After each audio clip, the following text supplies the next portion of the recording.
Before we even get into the main part of the video, for those of you watching that are overweight that are serious about really making a change, let me just state to you right here and now, the main part of the tips. These will be avoiding any detox supplement, any fat burner, and any other crazy diet fad that's just not going to work. Those things do not work. And I don't even want to put those as a part of the main tips I'm going to give you because it's just common sense. The best way to think about it is, for those of you watching, you've potentially been overweight for years, potentially even decades. Do you really believe some sort of powder or supplement pill that says you're going to lose weight in like 2 weeks, 1 week, even if you said a month?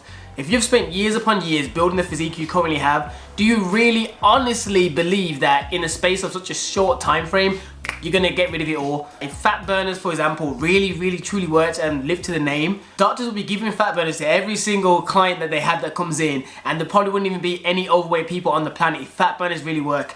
The tips I'm going to give you in this video are real solid things that you can actually add into your lifestyle and make a change. We're not here for gimmicks, we're not here for fads. I personally want you guys to actually make a real proper change and see improvements visually rather than some fake little fad that's just for people trying to line their pockets.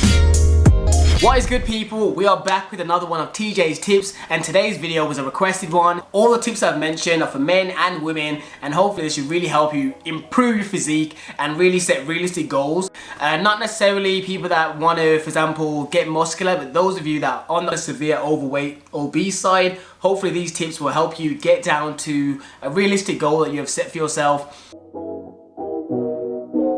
Tip number one, I will say, for those of you that are looking to like start into fitness and you've never really done that before, my biggest tip I can say for those of you, especially on the overweight scale, would be do what you can, not what you hear. And by that I mean, for example, it's really easy for you to go to a personal trainer and them assign you something to do, but they are not the one that's in your actual body. So sometimes, because they're not the overweight person, they may assign you something that's so strenuous and so hard for you to maintain on a weekly basis that you just can't keep up with it, which makes you feel demotivated and you eventually quit. For example, if a personal trainer assigns you to train 6 days a week and you know that that's probably not going to be able to fit into your schedule on a very weekly basis, you need to like push back a bit and go, to be honest, the only days I'm available is 4 days or 3 days, and they should provide a routine around that. Still make sure the workout or the sport you're doing is strenuous enough that you burn extra calories, but make sure, most of all, that you can actually manage it, because consistency is the key thing when it comes to getting in shape. Because at the end of the day, if you can do 3 times a week for like a year, it's much better than you've been doing 6 times a week but only been able to last 2 or 3 months, because over time you're going to make more progress over the year of being consistent. For those of you that struggle on the food side of things, my biggest tip is keep trigger foods out of your vicinity, just nowhere near you. For me, my trigger foods when it comes to like binge eating and stuff like that, I've mentioned on my channel before, is things like brownies, cookies, donuts. So for that reason, I don't keep them in my cupboard. Some people try and learn to be better with it, for example, but in honesty, if you're weak-willed like me, I would try and keep them out of your vicinity. If you're someone that loves pizzas, try making the homemade version of the pizza rather than going to the store and buying one from Domino's. Many of you on my channel have seen it before, and it's very easy to do. So I'd really recommend whatever meal you like having, try and make a healthier alternative. It really can help in terms of the diet, because it won't make you feel like you're missing out on the foods that you love. And also it gets you looking at what goes into certain things. For example, if you even like Indian curry, which is very dense in calories, if you make one yourself compared to if you went to a store, that is already incrementally improving it, because you're going to most likely have less calories and more natural products going into it. And even when it comes to food in general, from day one, say for example you're someone that's watching this right now and you normally have 4 takeaways a week. You don't have to go down to 0 week 1. At the end of the day, you go down to 2, you go down to 1. You can go down incrementally, so the change isn't so drastic to the point where you feel like your whole life's falling to pieces. Gradual, incremental improvement is what's sustainable, and you will actually make progress. It's almost the same as smoking. They rarely ever see people tell smokers to quit to nothing from day one. They always say just wean yourself off, and the same thing can be said for food. So be sure to think of that. A lot of people always want to try and go balls deep from day one, and that's when it's just such a drastic change that it's really hard for them to really stick to it. Okay, that was more the mentality things now. In terms of actual functional things you can actually start doing to visually start seeing more progress, the one thing you need to do from the very beginning, which is something that's very basic, is start tracking how much calories you consume. You don't have to do this every single day, but you should definitely know a rough amount. So for example, you go onto like an app like MyFitnessPal, which you can download onto your phone, it's free. And all you have to do is what you currently eat as it stands right now. Don't change your diet. Log in what you currently eat for a full week, just so you can have a rough idea of where your starting point is, how much calories you consume. Is it 3,000? Is it 2,000? Is it 5,000? Is it 6,000? And whatever that number turns out to be on an average basis over the week, that is what we class as your maintenance calories. That amount of calories keeps your weight the exact same.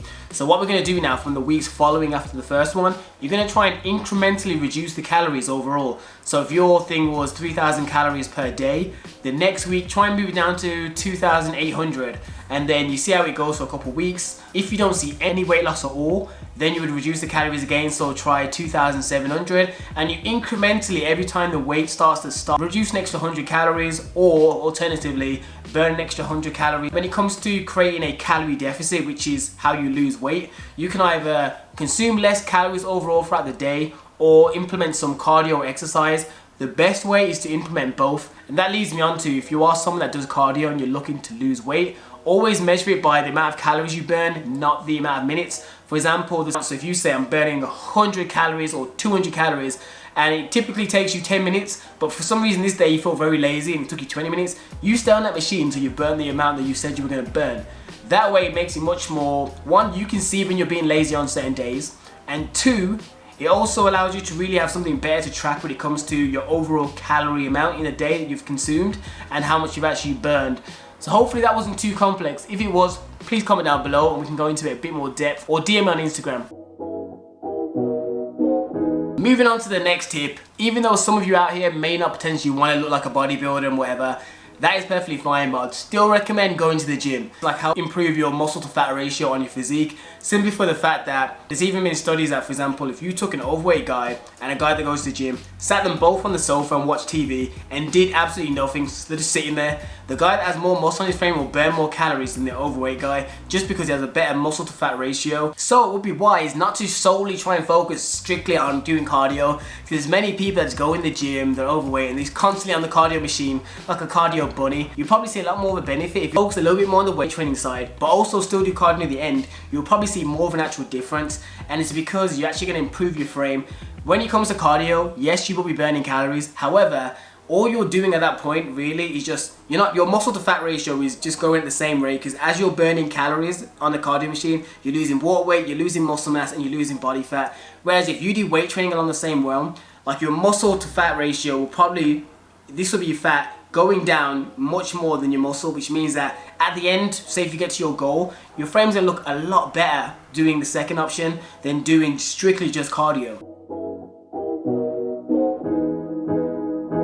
So if you would like to consider like trying out the gym and you're thinking what routine could you follow, I've got a nice 3 to 4 day routine. It's like a full body workout. I'll try and remember to link in the description box. Basically, it's a video format, so I'm talking you through all the exercises, and you can do it 3 to 4 days. The best thing is not to do them back-to-back days. Try and have at least one rest day in between each one, because they are a full body workout, you want to make sure you have enough of a rest between each gym day so you can still perform pretty good. And for those of you that are women watching this that's thinking, oh, I don't want to go to the gym because I'm going to look like a bodybuilder, that's really ignorant. Do you know how hard it is? There's guys that's been going to the gym for like 10 years that look damn near the same.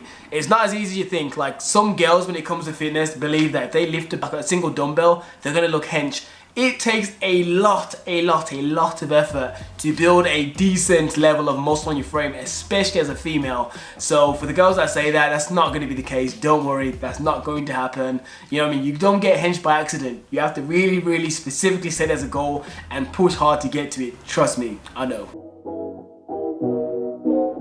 My final tip will be sure to set yourself a realistic goal, try and set a realistic time frame, and I also would recommend try and find a good source of motivation outside of yourself. So obviously you've got like your goal of I want to look better, but like I would advise, if you have Instagram, hashtag weight loss journey, and try and follow other people that are like overweight, that are like on the same journey as you, because when you see people that look like you making a difference, it's probably going to motivate you a lot more. Like, I'm glad that you have got to my video, and hopefully I've motivated you to at least consider some of the things I've mentioned.